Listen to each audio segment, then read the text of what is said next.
Hello, hello. Welcome to this episode of the Rogers Radio Podcast.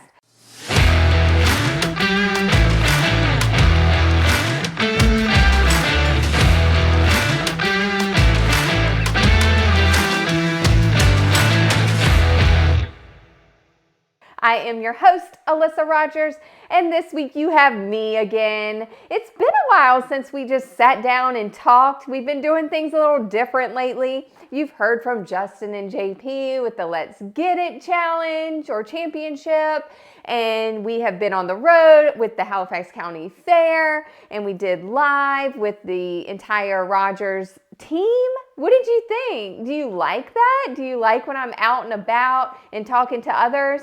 I hope you did, because I really loved doing it that way. I love for you to see different places and different things and to be out on the move. So I definitely want to do more of that. I definitely want to get JP and Justin back on here because they were a hit and they are fantastic. I mean, what do you think? Like sports broadcasters they were.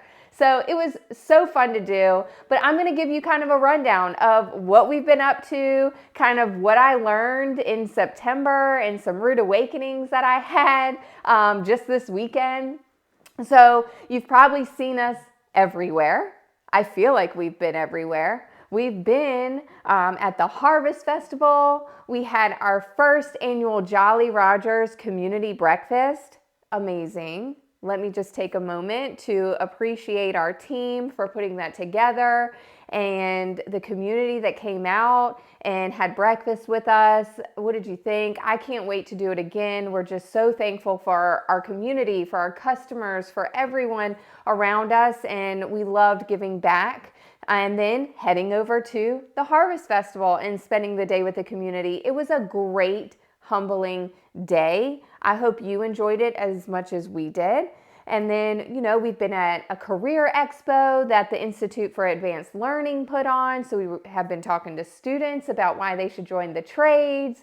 We have been to the fair. Did you see Jolly Rogers at the fair? He was all over the place and he has got the moves. What do you think? Like, we are just so excited. We are on a high right now. We're going to crash eventually, I think, because we have been running like crazy, but it's so cool to be out there and just to see everyone and see smiles on everyone's faces and have people come up and say that they see us everywhere, because that's the idea. We want to be part of this community and we want to give back as much as possible. So thank you for everyone that's come up and talked to us, and thank you for everyone that has supported us the last few weeks and beyond, and we just appreciate you so much.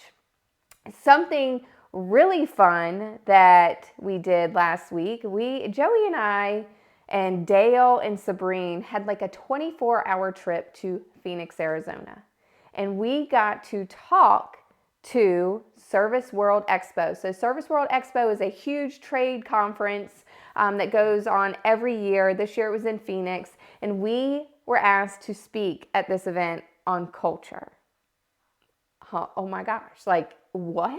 This is amazing, amazing opportunity. We stood in a room of about 125 people that came to hear us speak about company culture and what we do at Rogers.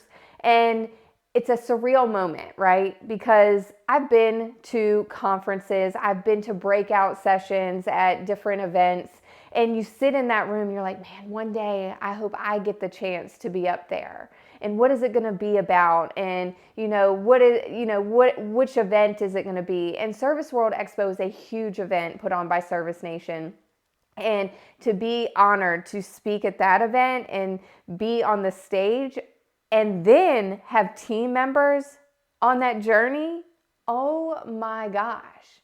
Like, how amazing is that? And how full circle is that? And I'm just so proud of the team. And it puts Rogers on the map. It puts Halifax County on the map, because when you speak at stuff like this, people come up to you afterward and they're like, where are you from?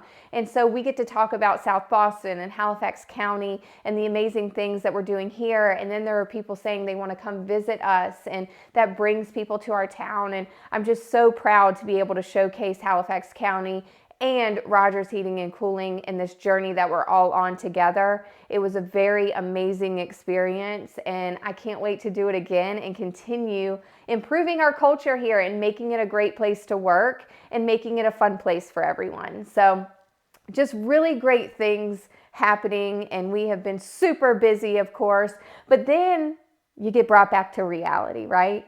And you get home, you're on this high, you have all this stuff going on, and at the end of the day, I'm still a mom and I still have responsibilities. So Riley has been really, really busy, and she's in everything. If she wants to do it, I'm signing her up for it. She's involved in dance and theater and soccer and tennis and all of the things. And so something that she's really wanted to do for a long time is soccer. So I signed her up for fall soccer, and she's been to a couple practices. And then we had her first game a couple weeks ago, and then she had her second game on Saturday. We get to this game, and she talks about she wants to do this. We didn't just sign her up and tell her to do this. She gets to this game, and she's excited about it. I swear, you guys, she played the entire game. She was in the entire game and did not touch the ball one time. Did not touch the ball one time. I'm super competitive. Joey's super competitive. I am yelling on these sidelines, Riley, get the ball, kick the ball, what are you doing? And she's just like going around, she's chasing it. Did not touch it, okay, the entire time. So frustrating for me, but I had to keep it cool. It was frustrating for Joey. He's out there like, does she want to be here? And so we're like, okay, well, maybe she just doesn't want to be here. After the game, she said to me, Mommy, how did I play? How'd I do? And I'm like, okay, parenting moment. Do I do gentle parenting here, or do I do kind of tough parenting here? And I'm pretty tough on Riley. I'm definitely the disciplinarian, but I told her, I said, Riley, that was not a good game. That was not a good game. That you did not act like you wanted to be out there. Is this something you want to do? Because this was not good. This is not good for your team. This is not good at all.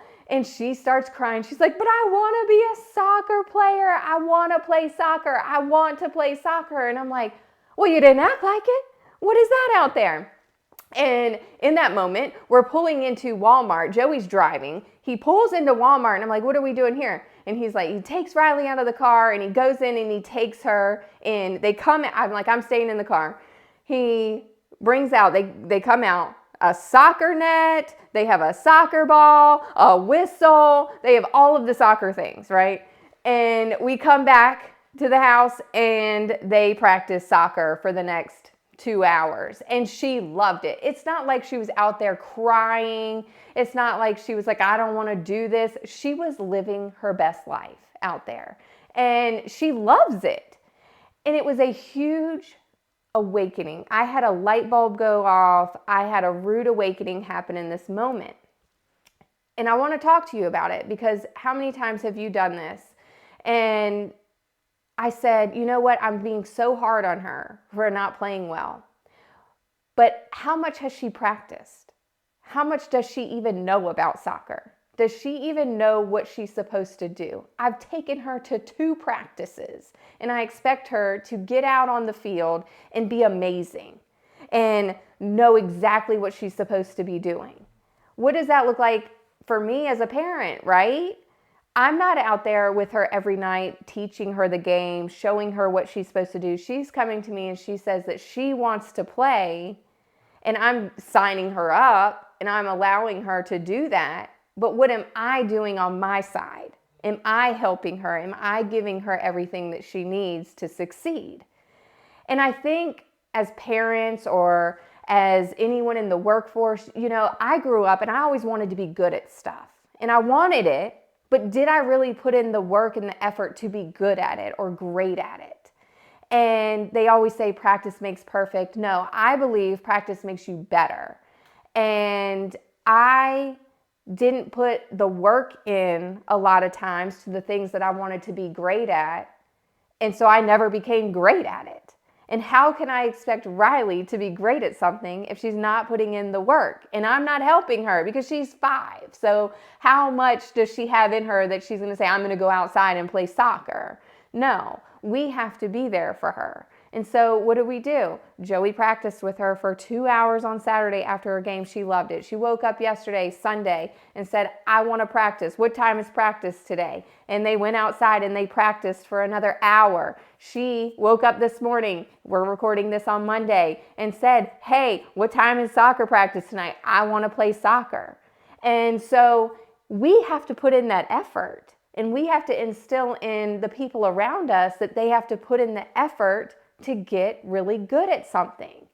And it takes not just signing your child up for something and taking them to one practice a week and thinking they're going to be a rock star on the field. Like, some people are born with that, but majority of us are not. And so I looked at myself in the mirror and I said, Riley's doing all of these things and she's okay at all of these things. But it's because I sign her up and I take her to the practices, and then she waits the next week and goes to the next practice, and then a week later she goes to the next practice. That's not enough. If we really want to be good at something, we've got to get better at it every single day. And as a parent, I have to do that for Riley, but I also have to do that for myself. If I want to be really good at something, right now I'm really focusing on my health and wellness and getting back into exercising. If I want to get fit and I want to be my best self, I have to get better and focus on this every single day. And I have to push myself to do that. And so I encourage you to look at the things in your life that you want to get really good at. It could be, I want to get better at reading and finishing a book. Read a couple pages every single day and you will get better at that. Or if you want to focus on your health, take out one unhealthy thing that you're eating a day and just take it out of your diet and wean yourself off slowly. Get better at it every single day. Practice makes you better. And I'm glad that I learned this with Riley early on. I want to get better at it. I want to make sure that I'm providing her all the resources, but also supporting her with those resources and not just being the parent that drops her off at the practice and then doesn't talk about it until the next week and drop her off at the practice. I want to be there for her and I want to help her be good at everything that she wants to genuinely be good at. And right now, that is soccer for her. Who knows what it'll be in 6 months or a year down the road, but for right now, you're going to find me and Joey out in the field practicing soccer with her on a regular basis. Hopefully Saturdays, she has another game Saturday. Hopefully it goes better and she actually touches the ball. We'll see what this practice does for her. But right now she's enjoying it, and it taught me a lot, and I hope this resonates with you in letting you know that you can get better at anything you put your mind to. You just got to practice every single day. That's what we do here at Rogers. That's what we're going to do for Riley. And I can't wait to hear what you're doing to make yourself better every single day. Thank you for listening to this episode of the Rogers Radio Podcast. I will talk to you next week.